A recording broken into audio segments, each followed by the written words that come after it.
Acts 22. Brothers and fathers, hear the defense that I now make before you. And when they heard that he was addressing them in the Hebrew language, they became even more quiet. And he said, I am a Jew, born in Tarsus in Cilicia, but brought up in this city, educated at the feet of Gamaliel, according to the strict manner of the law of our fathers, being zealous for God, as all of you are this day.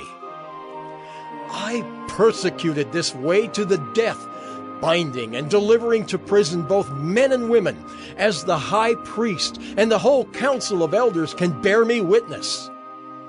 From them I received letters to the brothers, and I journeyed toward Damascus to take those also who were there and bring them in bonds to Jerusalem to be punished.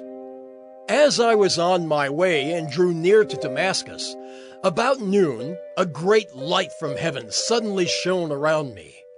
And I fell to the ground and heard a voice saying to me, Saul, Saul, why are you persecuting me?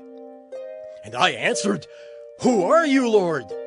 And he said to me, I am Jesus of Nazareth, whom you are persecuting. Now those who were with me saw the light, but did not understand the voice of the one who was speaking to me.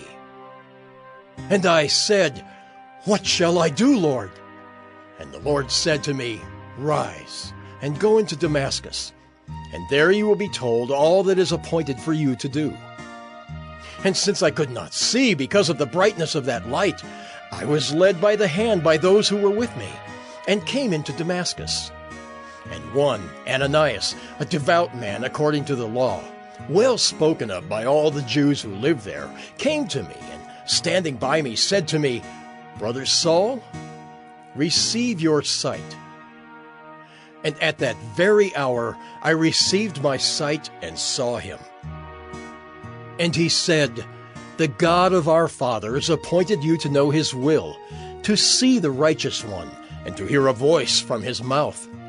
For you will be a witness for him to everyone of what you have seen and heard. And now, why do you wait?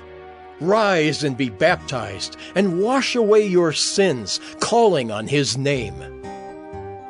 When I had returned to Jerusalem and was praying in the temple, I fell into a trance and saw him saying to me, Make haste and get out of Jerusalem quickly, because they will not accept your testimony about me. And I said, Lord, they themselves know that in one synagogue after another I imprisoned and beat those who believed in you. And when the blood of Stephen, your witness, was being shed, I myself was standing by and approving and watching over the garments of those who killed him. And he said to me, Go, for I will send you far away to the Gentiles. Up to this word they listened to him. Then they raised their voices and said, Away with such a fellow from the earth, for he should not be allowed to live.